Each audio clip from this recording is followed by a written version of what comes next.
Well, Thomas has been working on a library called Deedle, which is a .NET time series library. And part of the talk will actually be looking at that and also using that in conjunction with F#. So if you've been using pandas, then hopefully this is a good alternative, right? So without further ado, let's start talking. Thanks very much for coming. Yeah. Well, thanks for the intro.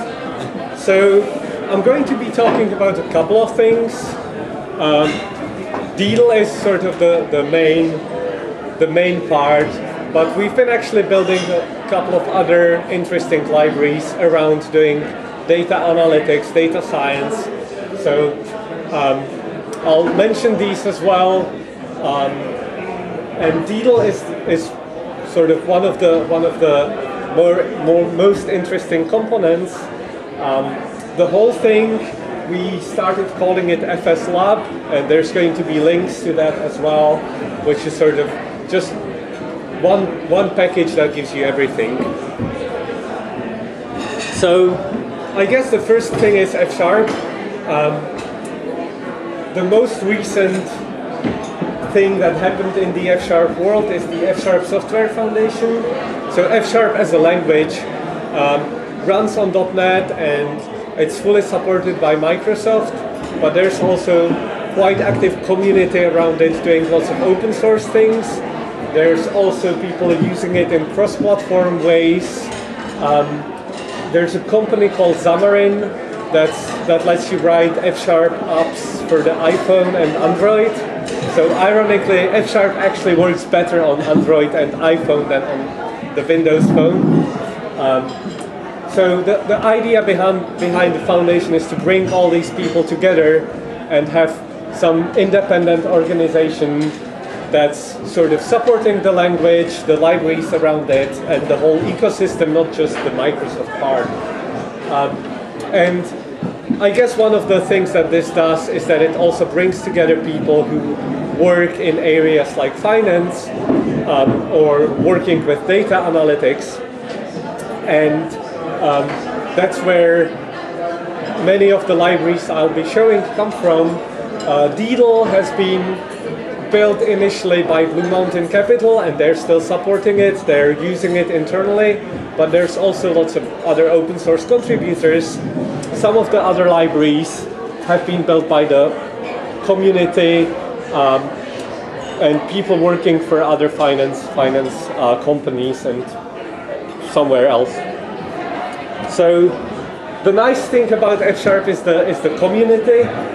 So this is a map showing various F# user groups, and that's really good for speakers, because if you're an F# speaker, you can just travel around and you'll get free beer everywhere. There's F# user group in London meeting every 3-4 weeks near Barbican. There's actually a meeting tomorrow, so if you want to come, if you search for F# Meetup London, then you'll find it. It sort of organizes talks on lots of different areas. Quite a few people there work in finance, but there's also people doing games with F#. There was a talk recently about architecture, because there's apparently Louvre is building a new museum in Abu Dhabi, and they designed the roof using F#. So that's one of the most shiny examples there. So what I want to talk about today is sort of two things. One is how we can access data, and the other part is how you can do some analysis. And I think when people work with data, there's this like cycle where you really spend a lot of time just getting the data. You have to do things like read XML files or CSV files, call some services, and that also includes things like dealing with missing values or combining data from multiple different sources, aligning data. And I think that's one area where F# really shines. The other bit is analysis, so writing some calculations or using some statistics to get some interesting information from the data, and then we'll end up by building charts or visualizing the results. And then that sort of teaches you more about the data, and then you go again and based on what you learn in one step, you need to get some more data, write some different calculations. So what I want to do today, I don't want to make it too boring because it's the Christmas dinner and everyone's waiting for the food. So I'll really just go through two examples that demonstrate what you can do with F#. It's not going to teach you how to do all the details, but hopefully it gives you the idea of what you can do and how it works. And my first example will be looking at the US government debt over the last century. So this is where I'll start showing code. If you can't see it in the back, there's a couple of places in the front. So I'm actually using Visual Studio here with the F# integration.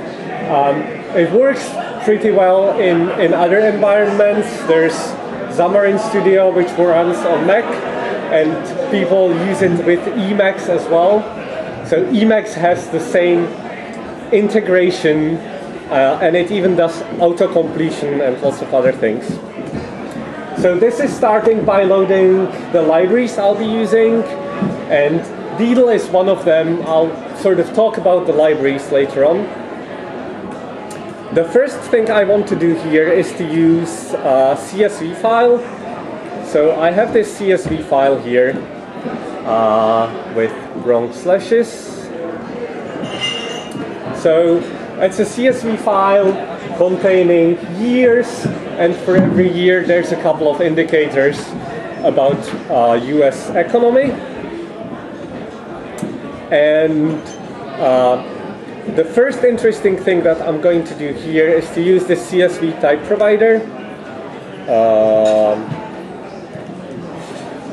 So what I'm doing here is I'm saying, give me a type that represents the data in this CSV file.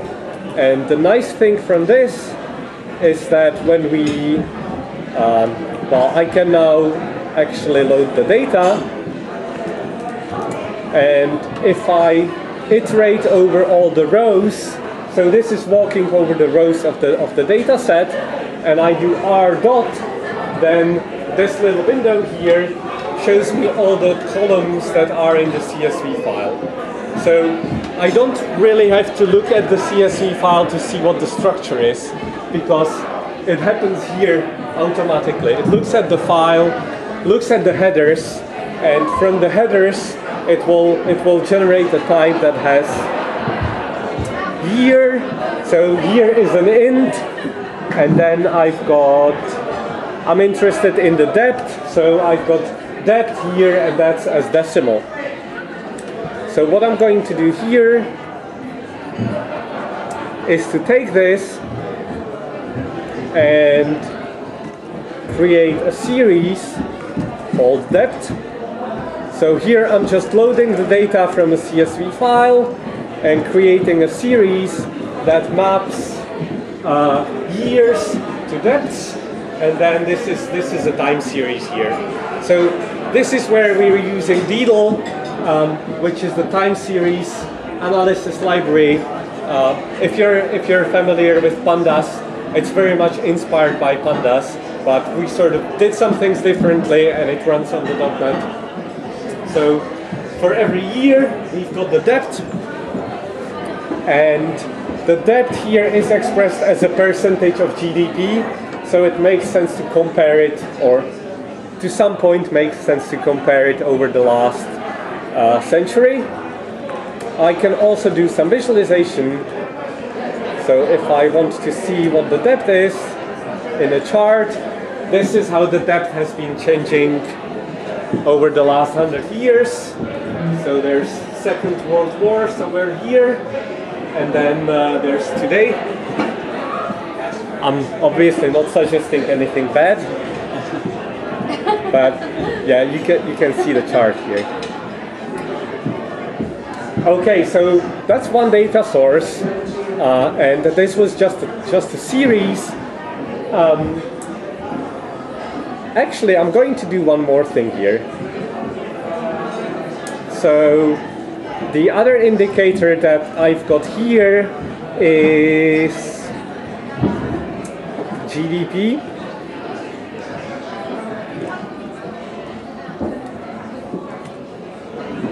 And now I've got two series, so what I can do is to combine those in a single data frame, and I'm going to call this gov. A frame is just sort of collection of multiple series, or that's the easiest way to think about this. So I'll create a frame that has depth and GDP. And you can see that it got aligned based on the years. If I had some mismatching, sort of, if the series had only some of the years, then it would align them automatically. Now the reason why I'm doing this is that the data for the depth that I have, it just comes from some random CSV file which I found on the internet, and I don't really trust it that much. Now this might or might not work based on my internet connection here. We'll see. But what I want to do next is to use some other data source to sort of check that, well, I don't think, so I'm going to use this World Bank data source, and World Bank is this international organization that collects information about countries, and they don't really have the depth information I need, but they have got GDP. So what I'm going to do is to compare the GDP I have with the information that World Bank has.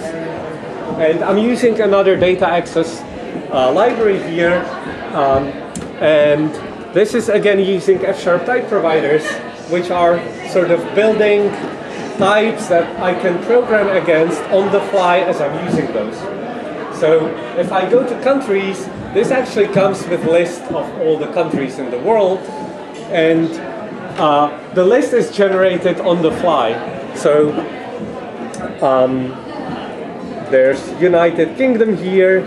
Scotland isn't there, but if Scotland decided to split, then it would be in my list because it's just pulling the data live from the internet.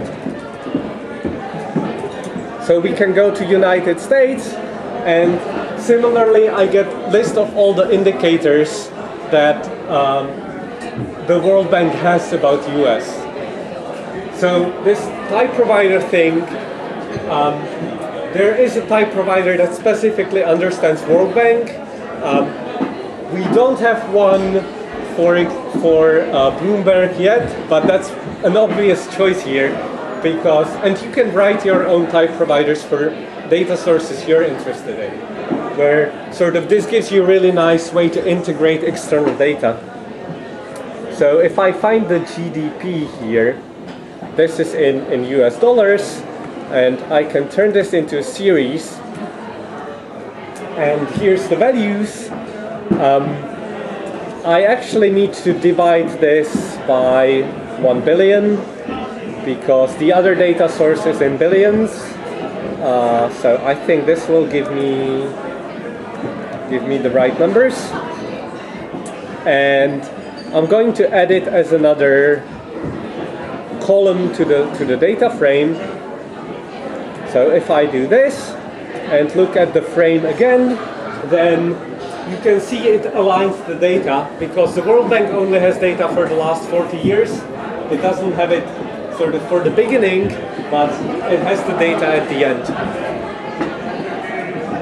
So what I can do now is to say create a chart that combines line with GDP together with another line with GDP from the World Bank. And now you can see that the two lines here, there's a little bit of error there. They probably calculate things a little differently, but they pretty much correspond. The World Bank is a bit higher here, but do more calculation to actually calculate what is the exact error, but I'm going to skip it, and I'll just say that I'll trust the CSV file reasonably well now. So that's the bit where you can really easily combine multiple different data sources. Okay, so that was the first part. Now, for the other part, we actually need to know the list of US presidents. So I could go to Wikipedia and start copying this by hand, but I'm going to use another type provider here. I'm going to cheat a little bit because there's a code here, and what this type provider does is that it connects, just like I was connecting to the World Bank. Now I'm connecting to Freebase, which is this online knowledge graph sort of database, actually maintained by Google, and this is importing data. It's importing data from Wikipedia, but adding some schema on top of it.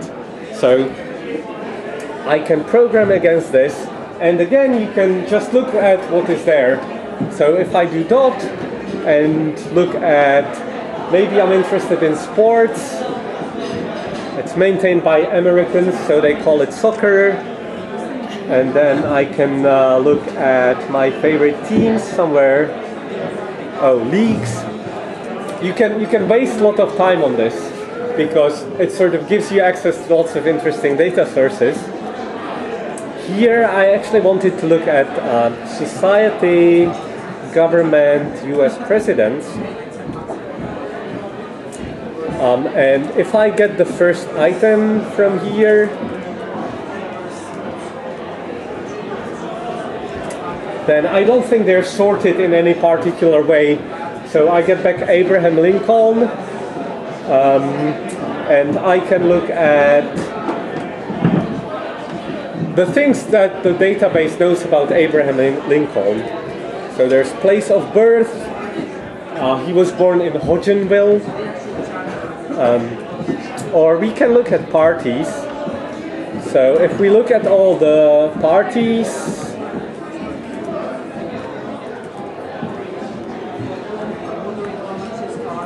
I think this should print all the parties that Abraham Lincoln was a member of.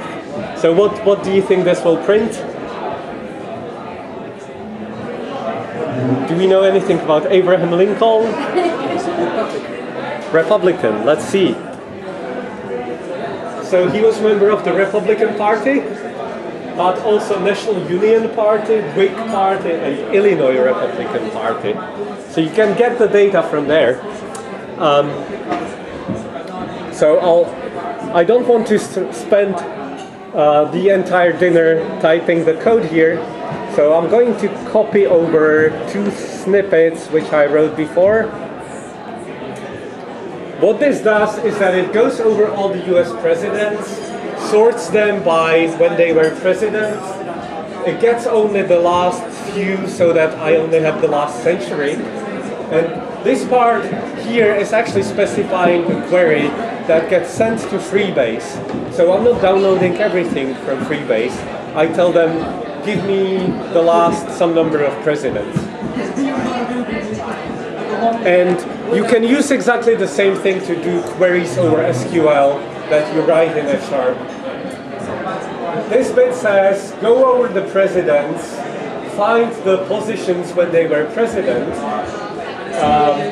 and check if they were Republicans or Democrats, and based on that, give me a list. So this is really just getting a list here, and I probably need to rerun something somewhere. Okay, so what is the error saying here? Oh yeah, I haven't run the previous snippet, so the way I'm using F# here is that I just put code in a script file and then do Alt-Enter to run it in this F# interactive window on the side. Yeah. So this is very much a declarative way of using it. There is no functional stuff. Well, yeah, I guess F# generally is called functional first. It's not really, right? But we're not using it in the function. I think I'm using So for example, the series data structure I'm using, that's actually immutable. And you would write code in a functional way just by writing transformations over the series. The data frame we actually made mutable, but only in a very limited way, which means you can add columns, because that turns out to be really useful when you're doing interactive development. So F# has like very functional core to it, and most of the data structures I'm using are immutable, but it doesn't have that sort of strictly purely functional side where it forces you to just no mutation whatsoever. That's why people call it functional first, because most of the time you will be doing things in a functional way, but if you want some higher performance, you can use imperative code. If you want to expose things to C#, you can use objects. Yeah?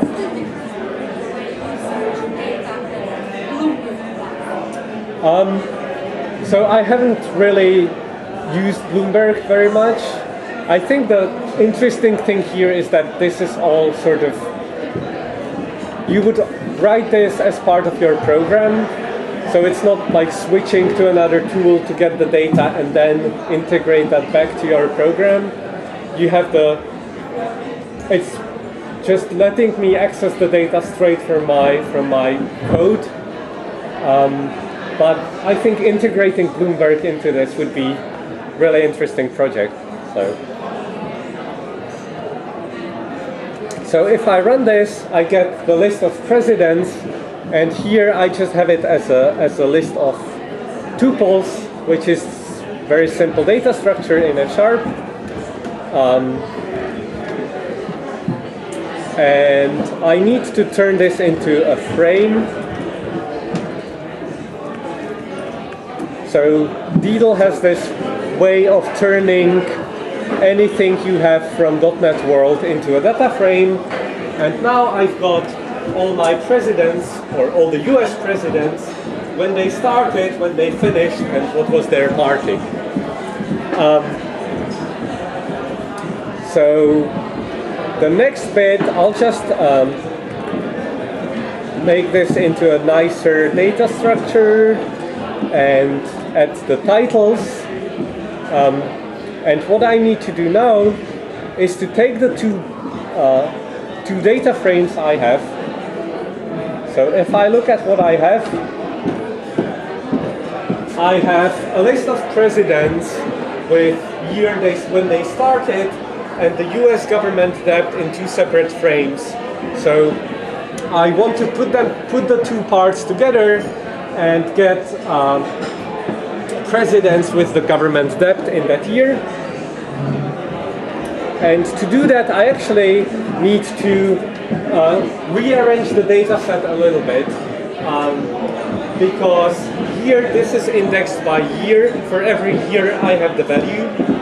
Here this is just ordinal number. So if I want to do the join, I need to have this as a mapping from years to values as well. And then I'll have two frames where the key is a year, and I can put them together. So what I'm going to do is I'm going to take the presidents and index that by the start of the term. Start. President. Missing T. Yeah.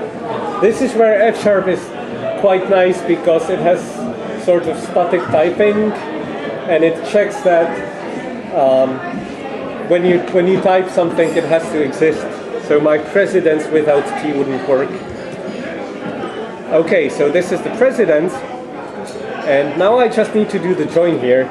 So what I'm going to do is to take the government information and join it with the presidents.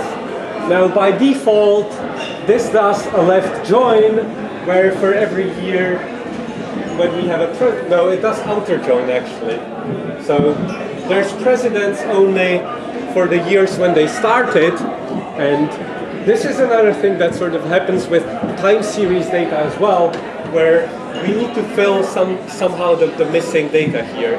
So what I can do is to specify, do a left join, and when there's no precedent for that here, just use the previous value. So we'll fill all of these missing values with the previous precedent.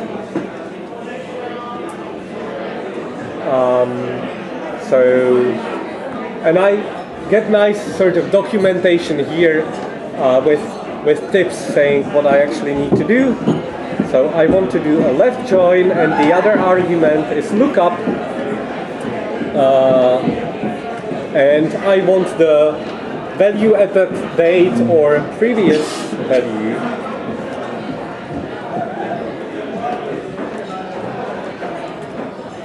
And now I've got a frame where I aligned everything, so I have the current debt, the current president, and the current political party. So the final thing I wanted to do is to do a plot, and here I'm going to use a different library which takes the whole data frame, and then I can say what is the y value. So in my case that's the debt. And I also have this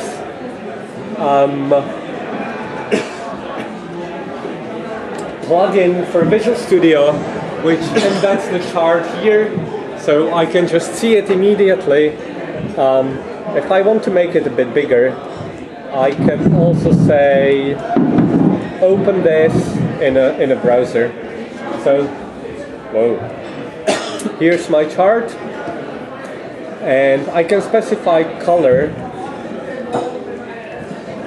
So if I say color this by president, then you get different colors for different presidents. Or I can color this by political party, and it doesn't know that Republicans should be red, so it's all blue. But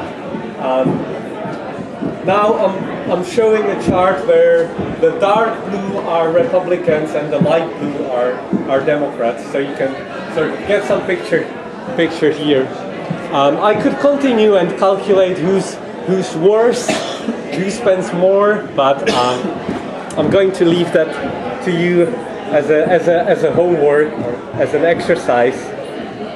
But hopefully this shows you how you can do this kind of calculations with Deedle, and how it nicely the libraries nicely combine the data access part, where you can from the code access data without having to switch somewhere and manipulate files by hand, with the analytics part and the visualization part. So I have a few more minutes. So the things I was using so far is F# data, which is library for the data access and the type providers.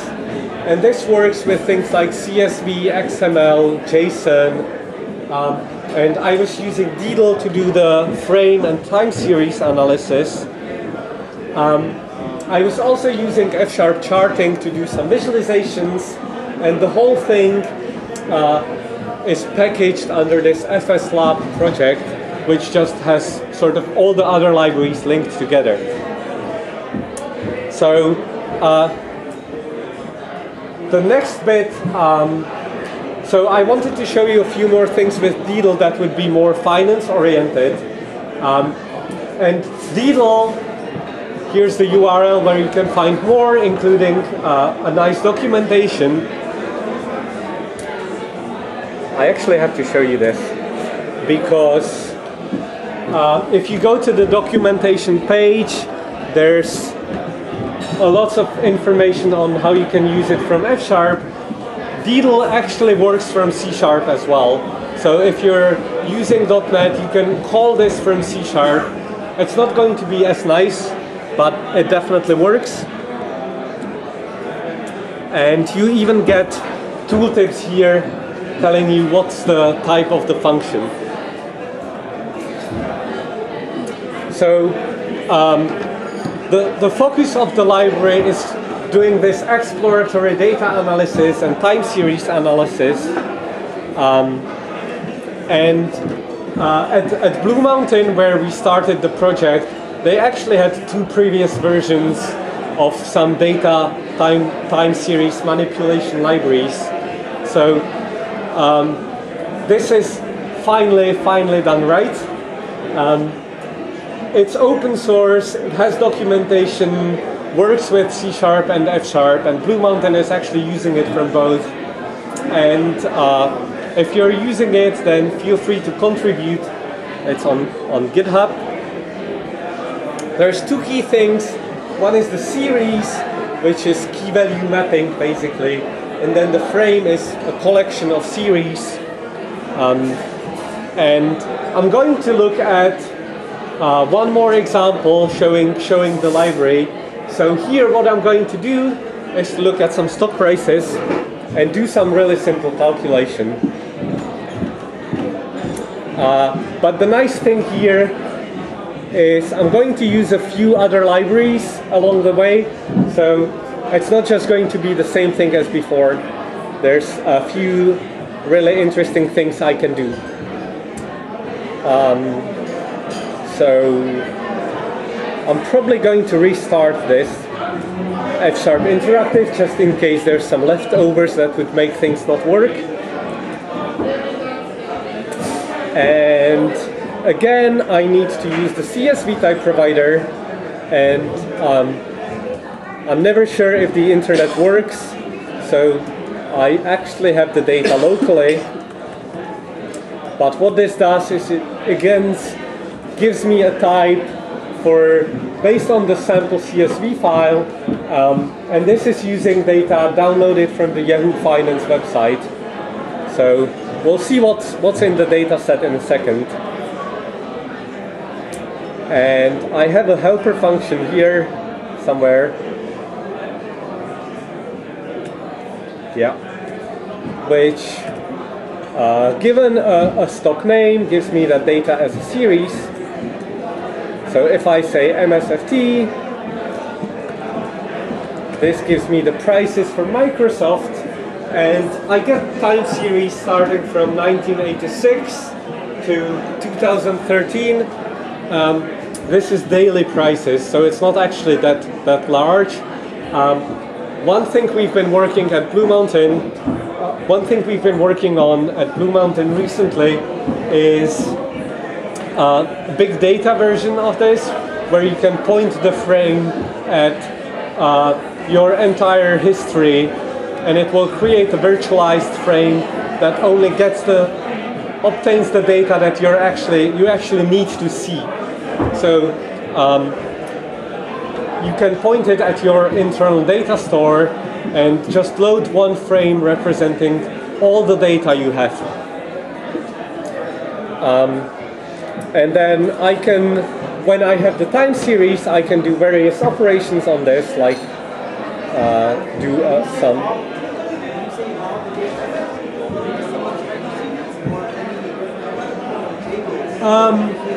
Yeah, so the question is do I mean a single time series or all the tables? So the thing we have, and that works really nicely, is getting sort of single series or multiple series. So as long as it's a data frame, you can do it. You would need some more work to load lots of different frames, but that's where the type providers sort of come in, and that would be a nice way to join the two together.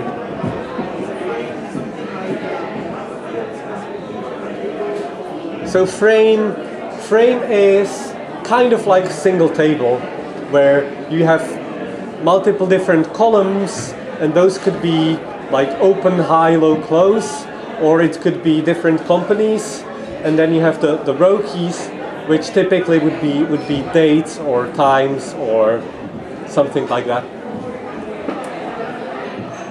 So if I have the time series, I can do some lookup here. Now, interestingly, this fails because I don't have don't have data for that single day, Deedle actually works nicely with missing values. But what I wanted to do here is to do slicing and say, give me all the prices since January 2013. So I've got some data for 2013 here. And then I can do some statistics. So this is sort of just showing the basics, but you can do some stats like mean, the average price over a year. The more interesting thing we can do, I can do a line chart, obviously. So here I've got chart showing the price over the range. The more interesting thing I wanted to do is to calculate the daily returns. So to do this, I'm going to take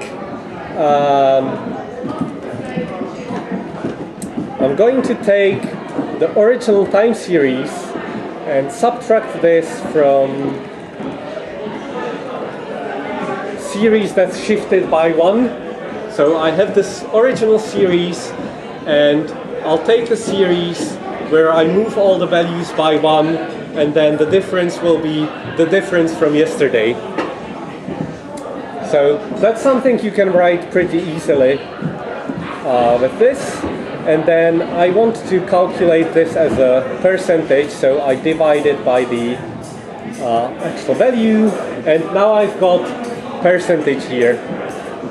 Now the one new thing I want to show you here is integration with R.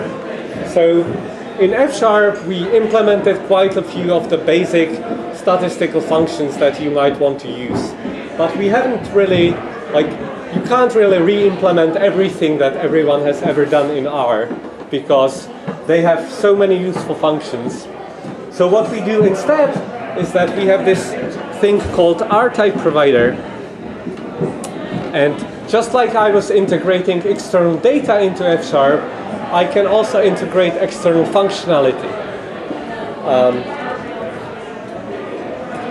And what happens here is that when I type dot, it actually looks at my current R installation and looks at all the packages that are available in R.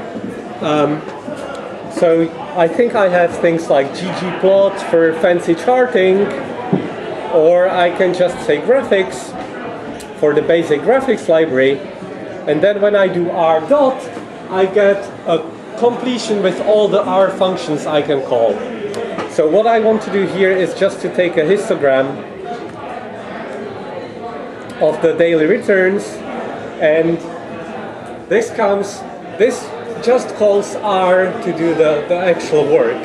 But you can call any R package that does some statistics or does some visualization, and it automatically maps between the Deedle data frames in F# and the R data frames or R time series, which is what I'm using here. So I actually have a few more things that I could show, but I'm going to skip most of it. The key message there was what I was showing here was just working with a time series, but you could do the whole calculation over entire frames for multiple companies. And so the R-type provider is another really interesting library that we have as part of this package. The other fun thing is, I guess, do people know the IPython notebook here? It's sort of a web-based editor where you can write some code and it runs it in a web browser, and it's really nice for publishing the results. So we have a thing that works slightly differently, and that's going to be the last thing I'll show in maybe 5 or 10 minutes. So I can just go back to my code, which I wrote when I was doing the interactive analysis, And now I have something where I got some interesting results and I want to publish this. So what I'm going to do is, rather than,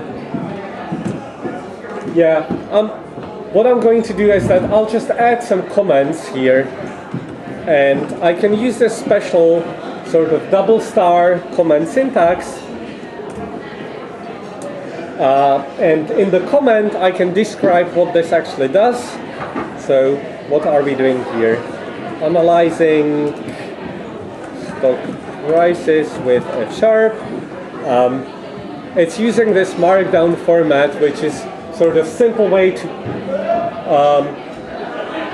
create formatted text.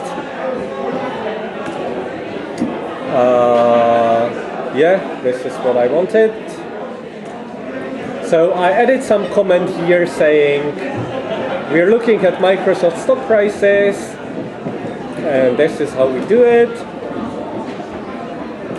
I can include some special comments like include value, which says in the report I want to show this time series.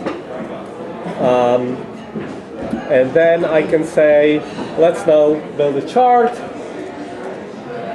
And what I'm going to do here is say, mark this piece of code, label it as line, and whatever this generates, embed the result in the report. And I'll do the same thing here for the R-type provider. So this is where we were building the histogram, and I haven't quite finished everything here. So let me just copy the rest from my finished script here.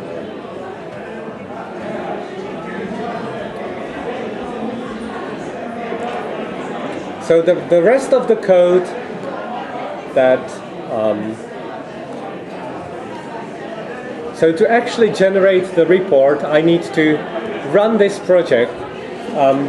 So far, I was doing everything interactively just by selecting code and running it in F# Interactive.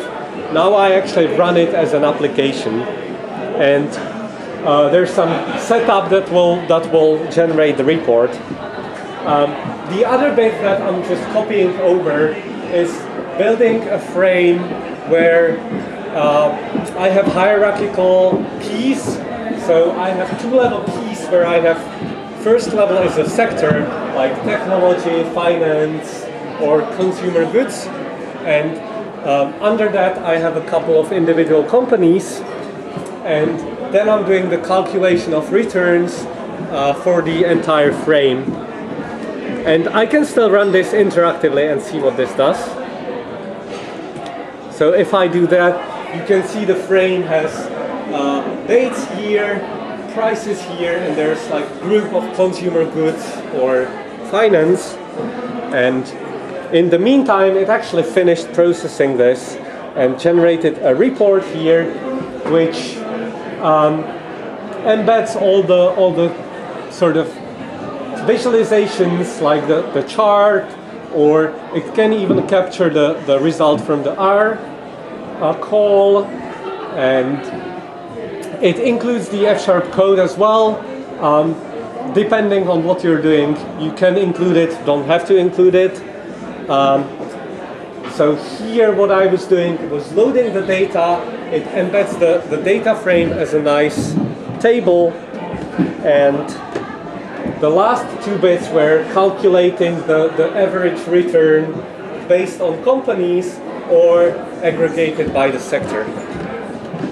So you can see that being in the finance was good.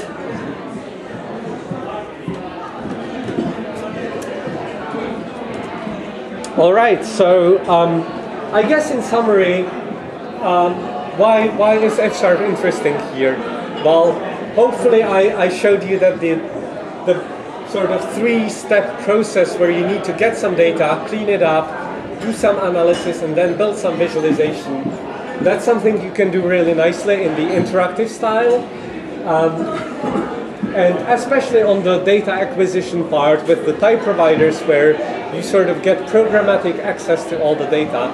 That's something that you won't find anywhere else. So there's the interactive experience, which is more like what you would do when you're doing data analysis, when you're sort of starting something, doing something new. But at the same time, this whole thing actually runs on .NET. So if you're using something like R or MATLAB for the interactive exploration, that works really nice. But then companies very often end up doing the analysis in R or MATLAB or Python and then give the code to someone else who will rewrite the whole thing in C++ in 2 months because that's a lot of work. And I think F# sort of gives you a way to bridge these two steps. So the mathematicians can use it to do the analytics, do the analysis, because it's sort of simple, interactive, has the statistics in there. But at the same time, you'll end up with the .NET code that you can actually put in production, and it will be stable and work reasonably well.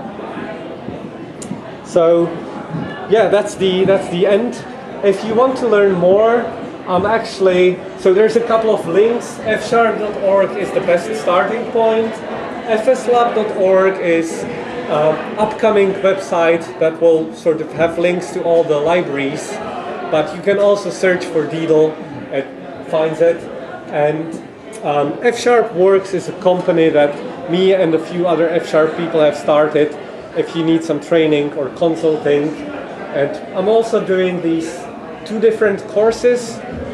There's a new project, new website called QuantHub, and they do online courses, kind of like Coursera. So we are doing F# course there, and Skills Matter here in London runs 2-day course called Fast Track to F#, which is introduction to F# covering some of the practical. I guess it's nice 2-day introduction if you're interested in F#. Right. I think it's time for dinner now. And questions. So questions. So I think what you've shown here is sort of pretty, it's very nice, very interesting. So it's kind of sort of very classical economics analysis that an economist would do. Do you have?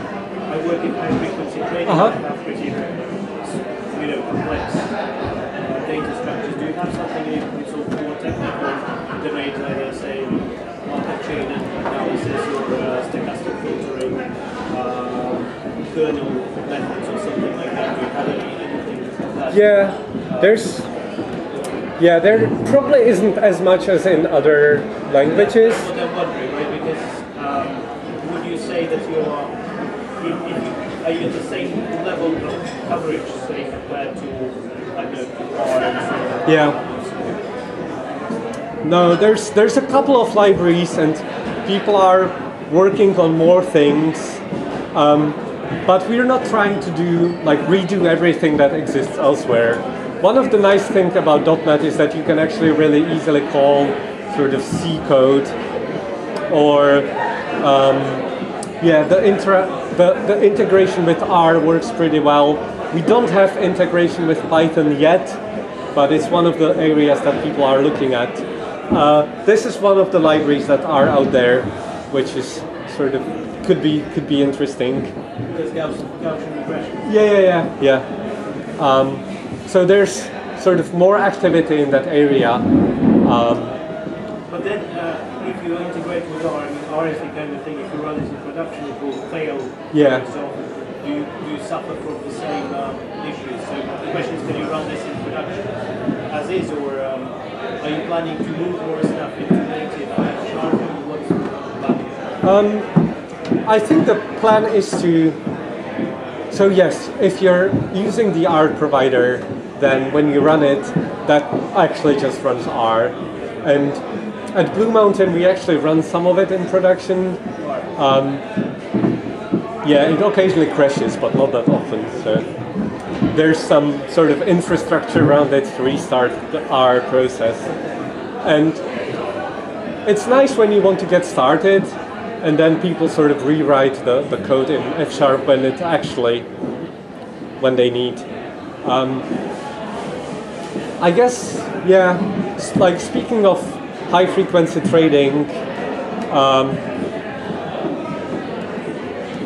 I guess if you're, I don't know, do people actually use like .NET for high frequency trading, or?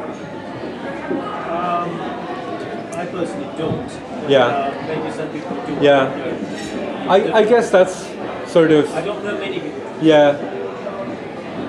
Can you comment on this? Because one time I looked at some stats with the price of gold during the period of Olympic Games. Yeah. How would you use something like that to produce the data you need? I guess you could probably get Olympics dates on Freebase. Yeah, you could probably do. So another